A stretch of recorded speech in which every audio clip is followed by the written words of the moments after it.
Hey, Bill here with 30-Minute Woodshop. Thanks for joining.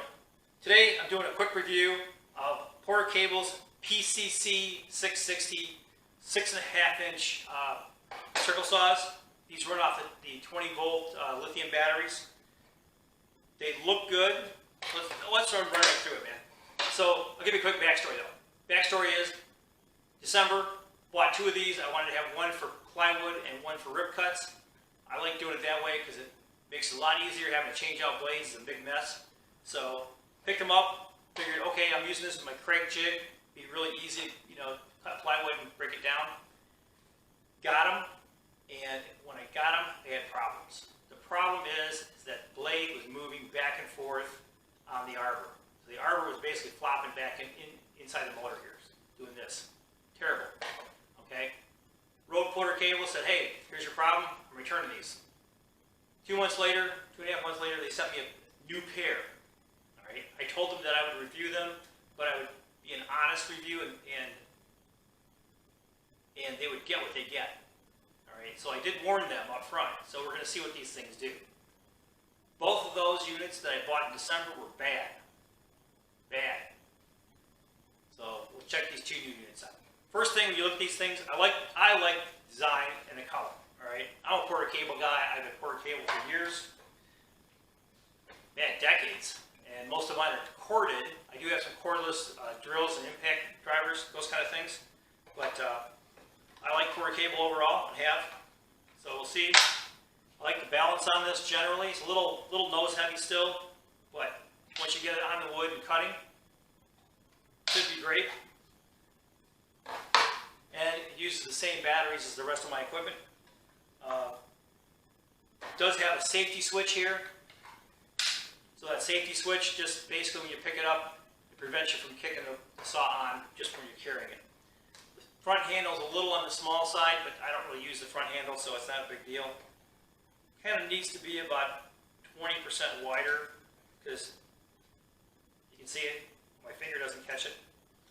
So it does have a blade lock, or arbor lock right here, so taking the blade off, taking the blade bolt out is pretty easy. Flip switch, moves up the depth, pretty common, pretty standard. Very easy to change, to set the angle with a quick twist. But one thing I just noticed about this, same problem as the last one, is that the foot, you hear that, the foot's basically rocking back and forth. So what happens is there's a U-shaped piece of steel here. All right, these ears are not bent correctly. They're basically, instead of being a nice U, the one is bent in. It looks like, I don't know, either it's a stack problem, or they failed to take into account some of the shrinkage of plastic whenever they molded the centerpiece. So, I don't know. That's a non-starter right there. That means the blade's going down doing this. Man, it's bad. What's funny is, so the blade doesn't move, the foot doesn't move up and down, it actually rotates side to side. So that's bad.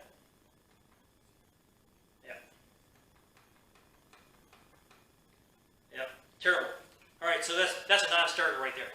All right, but we'll keep going. So getting the blades on, I put 4 of these blades in now, 2 in December, 2 now. Blades change is really a pain in the butt. Trying to get this blade wedged between the arbor and the safety shield is almost, it's not impossible, but it's a big pain in the butt. It's just terrible. Another reason for having 2, that way I don't have to do this changeover very quick, pretty much. But definitely not something you want to do very often. Getting the blade in and out is really tough. Time consuming. It does come, by the way, with a Allen wrench to fit the arbor bolt. So let's do a real quick thing. The big problem I noticed before was that. You hear that? That's the arbor moving back and forth in the motor. So they got a bearing problem. They either have the bearing press fit problem or they got a quality problem with how they set the arbor, or the arbor bearings. Let's do a quick check.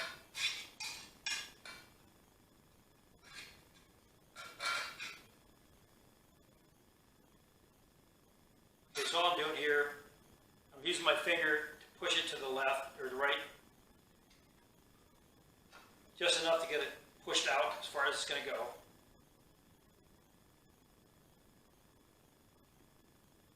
Okay, and I'm going to zero this out.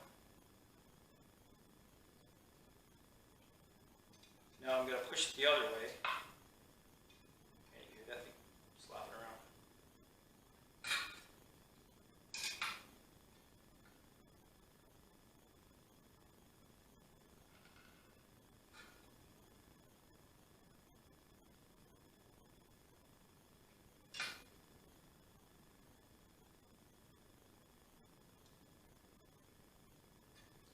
Okay, so it's 48 thousandths.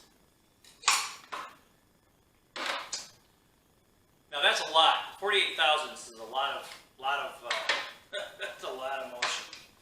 A lot of slop on something like this. So let's look quickly at this one. So this one's even worse. So that foot's really slopping around. Man, it's too bad. So I'm talking about, you know, that'll cause all kinds of things. It'll cause a bad cut. It'll cause binding. It's terrible. Man, Porter Cable just really disappointed me. So now let's check the blade real quick. So same thing. I'm pushing it all the way over. I'm trying not to deform this really cheap, chintzy, cheesy foot.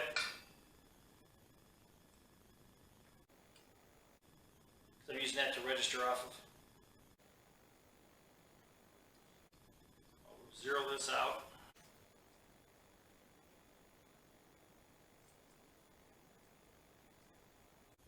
Okay, now I'm just going to come back the other way.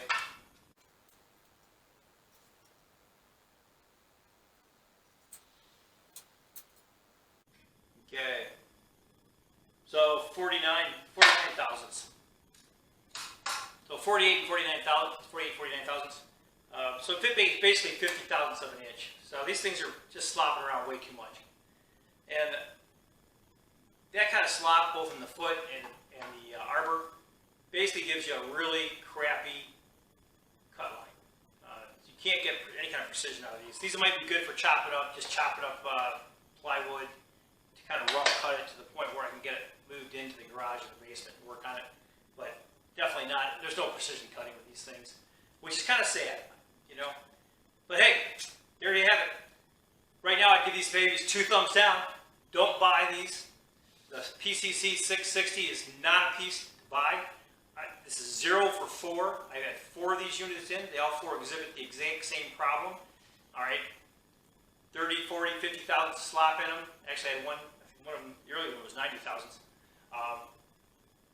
Just terrible, terrible, terrible piece of equipment. Don't buy it.